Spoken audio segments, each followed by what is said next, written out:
Hello दोस्तों। मुझे उम्मीद है कि आप सभी अच्छे होंगे। दोस्तों, अब हम डिस्कशन करने वाले हैं निफ्टी 50 का। बैंक निफ्टी के एनालिसिस की वीडियो आपको प्रोवाइड की जा चुकी है, आप चैनल पे जाके देख सकते हैं। यहाँ पे डिस्कशन करेंगे हम निफ्टी 50 के बारे में। ध्यान से अगर आप देखेंगे, मार्केट एक ही रेंज में रहा है, एक साइडवेज मोमेंटम देने की कोशिश की है। एक चीज और समझो, बैंक निफ्टी का अगर आपने एनालिसिस वीडियो देखा है, वहां पे मार्केट ने यहाँ पे भी फेक ब्रेकआउट देने की कोशिश की थी, यहाँ पे फेक ब्रेकडाउन देने की कोशिश की थी। लेकिन निफ्टी 50 में ऐसा कुछ भी सिनेरियो नहीं है। ना तो मार्केट आपको फेक ब्रेकआउट देता हुआ दिखाई दे रहा, ना ही फेक ब्रेकडाउन देता हुआ दिखाई दे रहा। काफी लोग कहेंगे कि यहाँ पे ट्रेडिंग प्रीवियस डे लो का ब्रेकडाउन मिला है, प्रीवियस डे क्लोजिंग से नीचे मिला है, लेकिन उसके बाद आपको कोई फॉलोअर कैंडल नहीं मिली है। अगर फॉलोअर कैंडल मिल जाती तो अपॉर्चुनिटी बनती। हो सकता था अगर मार्केट ने फॉलोअर कैंडल देके रिवर्सल दिखाता, जैसे कि हमें बैंक निफ्टी में देखने को मिला था, तो आप कह सकते थे कि फेक ब्रेकडाउन मिला है। यहाँ पे क्लियर क्लियर अगर आप देखेंगे, कल के लिए आपको किस तरीके से मार्केट को ऑब्जर्व करना चाहिए, उन चीजों को भी समझेंगे। लेकिन पहले इस सिनेरियो को समझ लो। इंपॉर्टेंट चीजें क्या होती है, ये वाला जोन प्रीवियस डे क्लोजिंग, ये वाला जोन यहाँ पे आप देखेंगे प्रीवियस डे लो। मार्केट ने इनका ब्रेकडाउन दिया, लेकिन फॉलोअर कैंडल नहीं बनी। फिर मार्केट ने ये क्या बना दिया, ट्रेडिंग डे लो। ऊपर आ जाओ, ये आपके लिए क्या था, प्रीवियस डे हाई। ये मार्केट ने क्या बना दिया था, ट्रेडिंग डे हाई। अब ध्यान से ऑब्जर्व करो, ना तो मार्केट अपने ट्रेडिंग डे हाई को निकाल पाया, यहाँ पे पास में आया टच भी नहीं कर पाया। यहाँ पे भी आप देखेंगे पास में आया टच भी नहीं कर पाया। यहाँ पे ना ही ट्रेडिंग डे लो को नीचे निकाल पाया, यहाँ पे पास में आया टच नहीं कर पाया, यहाँ पे पास में आया टच नहीं कर पाया। अगर ये इस डायरेक्शन में निकालता, तब नेगेटिव साइड आपके लिए अपॉर्चुनिटीज बन सकती थी। या फिर मार्केट इस डायरेक्शन में निकालता, तो पॉजिटिव साइड आपके लिए अपॉर्चुनिटी बन सकती थी। देखो, यही तो चीज होती है। अगर आप लॉजिक पे फोकस करोगे, अपने कुछ रूल बनाओगे, अपने कुछ नियम बनाओगे, आपको समझ में आ जाएगा कि मार्केट कहीं ना कहीं साइडवेज जा रहा है। काफी लोग गलती क्या करते हैं कि यहाँ से पॉजिटिव चलना शुरू हो गया, बाइंग कर लेते हैं। पर यहाँ से नेगेटिव चलना शुरू हो गया, सेलिंग कर लेते हैं। अब इसका ब्रेकडाउन देके नीचे निकल जाएगा, या इसका ब्रेकआउट देके ऊपर निकल जाएगा। इस तरह के थॉट में चलते रहते हैं। शांति से बैठो, कैंडल की क्लोज होने दो, ब्रेकआउट मिलने दो, फॉलोअर कैंडल मिलने दो, या ब्रेकडाउन मिलने दो, उसके बाद फॉलोअर कैंडल मिलने दो। भले ही स्टॉप लॉस हिट हो जाए, क्योंकि वो इस चीज का एक पार्ट होता है। अगर आप ध्यान से चीजों को समझेंगे, तो यहाँ पे क्लियर क्लियर मार्केट ने ये बताया था कि वेट एंड वॉच की सिचुएशन है। मार्केट साइडवेज जाके आपका प्रीमियम खाने की कोशिश कर रहा है। अब एक चीज और मैं आपको समझाता हूँ। भाई, जब आपको ये पता चल चुका है ये ट्रेडिंग डे है, ये ट्रेडिंग डे लो है, अगर इस टाइम पे मार्केट निकालता है, मैं आपको हमेशा कहता हूँ लास्ट टाइम में ट्रेड को अवॉइड किया करो। क्योंकि यहाँ पे भी मार्केट में, क्योंकि कुछ ओवरनाइट पोजीशन बना के जाते हैं, तो उसके अकॉर्डिंग चीजों को प्लान करते हैं। तो मार्केट में 3 बजे के बाद भी आपको एक डायरेक्शनल मूव मिलता है। वो नेगेटिव साइड हो सकता है, या पॉजिटिव साइड हो सकता है। या कभी कभी मार्केट आपको ट्रैप करने की कोशिश करता है, नेगेटिव दिखा के ऊपर पॉजिटिव चला जाता है, या फिर पॉजिटिव दिखा के नीचे नेगेटिव आ जाता है। तो वे अपनी अलग चीजें प्लान होती है, इसलिए मैं लास्ट टाइम में आपको अवॉइड करता हूँ। काफी बार आपको लास्ट टाइम में ब्रेकआउट या ब्रेकडाउन मिल जाता है, और आप उसे ट्रेड करने की कोशिश करते हो, लेकिन फिर मार्केट अचानक से रिवर्स हो जाता है। जो चीजें मैंने यहाँ पे आपको एक्सप्लेन करी, तो उनसे आपके कैपिटल का लॉस ही होगा। बेहतर ये रहो कि भाई अगर पहले फर्स्ट हाफ में अपॉर्चुनिटी लेने की कोशिश करो। अगर मिल रहा है ट्रेड, बहुत अच्छी बात है। नहीं मिल रहा है तो शांति से बैठ जाओ, ऑब्जर्वेशन अपना करते रहो। समझ में आ गई, चीजें क्लियर हो गई? यहाँ पे तो क्लियर है ना दोस्तों? वीडियो को लाइक जरूर करना। आइए अब 1 आवर के टाइम फ्रेम पे सिचुएशन समझते हैं। भाई, 1 आवर के टाइम फ्रेम पे अगर आप समझेंगे, लास्ट टाइम हमने डिस्कस किया था कि इस जोन से एक बड़ी गिरावट आई थी, इस जोन से एक बड़ी गिरावट आई थी। मार्केट इस जोन को निकाल चुका है, तो ये क्या एक्ट करेगा, एक इंपॉर्टेंट सपोर्ट की तरह एक्ट करता हुआ नजर आएगा। क्योंकि हम जानते हैं अगर कोई रेजिस्टेंस जोन है, ब्रेकआउट मिलता है, तो उसकी सपोर्ट की तरह एक्ट करने की पॉसिबिलिटी बढ़ जाती है। अगर मार्केट इन जोन को निकालता है, या मार्केट ने जो यहाँ पे जोन क्रिएट किया है, अभी मैं आपको 15 मिनट के टाइम फ्रेम पे दिखाऊंगा। यहाँ पे आपको काइंड ऑफ ट्रायंगल पैटर्न या चैनल पैटर्न आप कह सकते हैं, इस तरह की फॉर्मेशन आपको यहाँ पे मिल रहे हैं। क्योंकि जब जब आप मार्केट साइडवेज जाएगा, मैंने 4 पैटर्न्स का हमेशा डिस्कशन किया है। ट्रायंगल वाले पैटर्न, ट्रेंड लाइन से मिलकर बना हुआ पैटर्न, पैरेलल पैटर्न। तो यहाँ पे आपको ये चारों पैटर्न की देखने की पॉसिबिलिटीज बढ़ जाती है। ज्यादातर जो मेरा ऑब्जर्वेशन है कि इन चारों पैटर्न में से साइडवेज मार्केट में आपको कुछ ना कुछ दिखाई दे जाता है।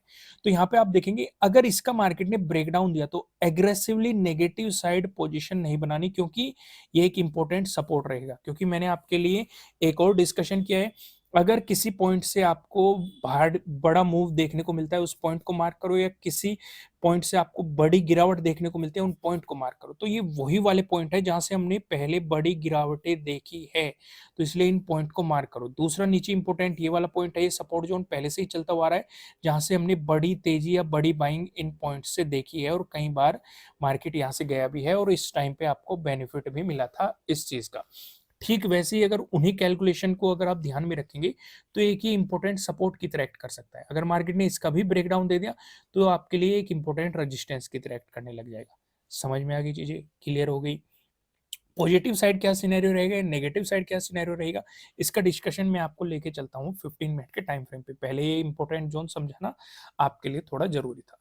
जैसे कि मैंने आपको कह रहा था कि यहाँ पे एक पैटर्न का फॉर्मेशन होते हुए आपको दिखाई दे रहा है, ठीक है। अगर आप इस पे ध्यान देंगे, यहाँ पे आपको ऊपर की तरफ रेजिस्टेंस देखने को मिल रहा है, नीचे की तरफ आप देखेंगे आपको एक सपोर्ट जोन देखने को मिल रहा है।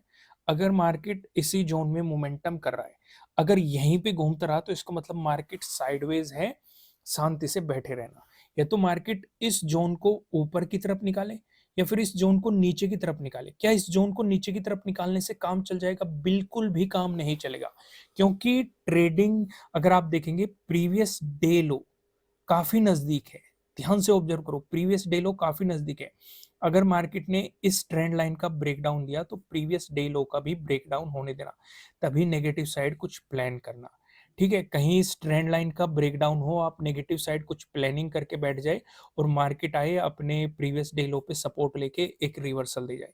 क्योंकि जब तक मार्केट ने आपके लिए एक रेंज क्रिएट कर दी, ऊपर ये एक रेजिस्टेंस, जब तक इसका ब्रेकआउट नहीं मिलता तब तक पॉजिटिव सिनेरियो के बारे में आप कुछ नहीं सोच सकते। नीचे ये प्रीवियस डे लो, जब तक इसका ब्रेकडाउन नहीं मिलता नेगेटिव सिनेरियो के बारे में आप कुछ नहीं सोच सकते। नेगेटिव साइड भी ज्यादा बड़ा नहीं सोचना है, क्योंकि ये पॉइंट मैंने आपको दिखाए हैं, अभी हमने 1 आवर के टाइम फ्रेम पे देखे थे कि ये यहाँ से काफी बड़ी गिरावटें हमें पहले देखने को मिली है। तो एक ये इंपॉर्टेंट सपोर्ट की तरह आपके लिए एक्ट करते हुए दिखाई दे सकते हैं। यहाँ तक चीजें क्लियर हो गई, कॉन्सेप्ट क्लियर हो गई, कोई भी कंफ्यूजन नहीं है ना।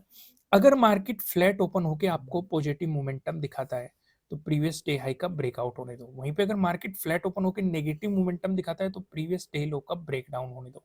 ठीक है, आपके लिए सपोर्ट की इंपॉर्टेंट पॉसिबिलिटीज पहले तो ये रहेगी। ठीक है, इससे पहले अगर आपका सपोर्ट लेने की कोशिश करेगा मार्केट तो इस जोन में ले सकता है, सपोर्ट की पॉसिबिलिटीज बन सकती है प्राइस एक्शन के अकॉर्डिंग। वहीं पे अगर मार्केट गैप अप ओपनिंग देता है, दोस्तों गैप अप ओपनिंग का डिस्कशन करने से पहले मैं आपको बता दूं, ये आपके लिए किसी भी तरह का ना तो कोई बाय रिकमेंडेशन है ना ही कोई सेलिंग रिकमेंडेशन है। ये जस्ट एजुकेशनल पर्पज से बनाई गई एनालिसिस वीडियो है। इन्वेस्ट करने से पहले आपको अपनी रिसर्च करनी है, अपने इन्वेस्टर की सलाह लेनी है, क्योंकि प्रॉफिट भी आपका होने वाला है, लॉस की जिम्मेदारी भी आपको अपने आप लेनी है। अगर मार्केट कहीं ना कहीं गैप अप ओपनिंग देने की कोशिश करता है तो ध्यान से ऑब्जर्व करो, इसकी मार्केट रेस्पेक्ट करता हुआ चल रहा है इस जोन की। ठीक है, अगर मार्केट गैप अप ओपन करके इसे निकालता है, फिर से ध्यान से समझो, तो हो सकता है मार्केट इसे टेस्ट करने आए। क्योंकि जब भी किसी इंपॉर्टेंट लेवल को निकालता है पॉसिबिलिटी हो जाती है कि मार्केट एक बार उसे टेस्ट करके फिर प्राइस एक्शन बनाए। ये प्राइस एक्शन आपके लिए काफी पॉजिटिव हो सकता है, पहली चीज ध्यान रखना। दूसरी चीज, अगर मार्केट इसे टेस्ट करने आ रहा है और ब्रेकडाउन देने लग गया तो नेगेटिव साइड कुछ भी मत सोचना। क्यों मैं ऐसा कह रहा हूं? यहाँ पे आपका प्रीवियस डे क्लोजिंग हो गया, ये ट्रेंड लाइन का सपोर्ट हो गया, नीचे प्रीवियस डे लो हो गया। ठीक है, मल्टीपल सपोर्ट काफी नजदीक है, तो या तो ये साइडवेज कर देगा मार्केट को या आपको ट्रैप कर सकता है। और एक बात और ध्यान रखना, अगर बड़ी कैंडल बनी, ठीक है, एक साथ ही तीनों का ब्रेकडाउन दे दिया, तब भी नेगेटिव साइड नहीं सोचना है, प्रीमियम में एकदम से उछाल आ जाएगा। हो सकता है मार्केट, देखो, अगर इस तरीके से ऐसे जाएगा तो इसे एज ए सपोर्ट ही कंसिडर किया जाएगा, पहली चीज। दूसरी चीज, हो सकता है इन इंपॉर्टेंट लेवल को मार्केट निकाल रहा है, एक बार रिटेस्ट करने जाए फिर प्राइस एक्शन बनाए, ये प्राइस एक्शन आपको अपॉर्चुनिटी दे सकता है। अगर धीरे धीरे निकाल रहा है तो वो अपॉर्चुनिटी नहीं दे सकता, या फिर एक साथ निकाल रहा है इन लेवल्स को, वो भी अपॉर्चुनिटी नहीं दे सकता। एग्जाम्पल समझो, यहाँ पे जब मार्केट ने यहाँ पे ये चैनल क्रिएट किया था, ध्यान से देखो, ये चैनल यहाँ पे क्रिएट किया था, एक बड़ी कैंडल के साथ मार्केट ने निकाल दिया। फिर इस वाली जो ये कैंडल ने जो ये टाइम स्पेंड किया है, इन्होंने प्रीमियम को कम कर दिया होगा। यहाँ पे तो काफी बड़ी कैंडल देखने को मिल रही है। दूसरा एग्जांपल लो, यहाँ पे जब मार्केट ने यहाँ पे चैनल क्रिएट किया था, एक बड़ी कैंडल के साथ इसको मार्केट ने नीचे की तरफ ब्रेक डाउन दिया था, लेकिन जो ये यहाँ पे टाइम स्पेंड किया था, ये आपके सारे प्रीमियम को गलाने की कोशिश की गई थी। तो वही सिचुएशन ये बन सकती है कि अगर यहाँ पे देखो टाइम स्पेंड करके मोमेंटम आ गया, ये अपॉर्चुनिटी हो सकती है पकड़ने लायक। रिट्रेसमेंट करने दो या फिर कुछ साइडवेज जाने दो, उसके बाद अगर मोमेंटम देता है तो आपके लिए अपॉर्चुनिटी बन सकती है। वहीं पे अगर मार्केट आपको गैप डाउन ओपनिंग देता है, जैसे कि मैंने बताया, नीचे एक ये ट्रेंड लाइन का सपोर्ट है, दूसरा प्रीवियस डे लो है। प्रीवियस डे क्लोजिंग और प्रीवियस डे लो के बीच में कहीं भी गैप डाउन ओपन हो जाए, ना तो पॉजिटिव साइड कुछ प्लान करना है, ना ही नेगेटिव साइड कुछ प्लान करना है। क्यों? अगर मार्केट यहाँ से गैप डाउन ओपन होकर ऊपर चलने लगा है, तो ये ट्रेंड लाइन भी रेजिस्टेंस की तरह एक्ट करने लगेगी। ऊपर एकदम से प्रीवियस डे क्लोजिंग है, उसके जस्ट ऊपर एकदम से प्रीवियस डे हाई भी है, और ये वाला जोन भी है जिसकी मार्केट रेस्पेक्ट कर रहा है। तो यानी कि ऊपर मल्टीपल रेजिस्टेंस हो गए, नीचे सपोर्ट हो गया प्रीवियस डे लो का। यानी कि या तो वो अपने प्रीवियस डे हाई को निकाले तब पॉजिटिव साइड कुछ सोचेंगे, या फिर वो अपने प्रीवियस डे लो को निकाले तब नेगेटिव साइड कुछ प्लान करेंगे।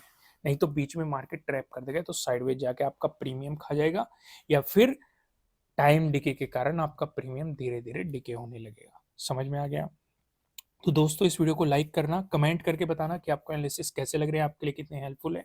नए हो सब्सक्राइब करना और बेल आइकन प्रेस करना, जिससे आपको आने वाली वीडियोस के नोटिफिकेशन मिल सकेंगे। फिर मिलेंगे किसी नेक्स्ट वीडियो में किसी अच्छे कंटेंट के साथ। Thank you.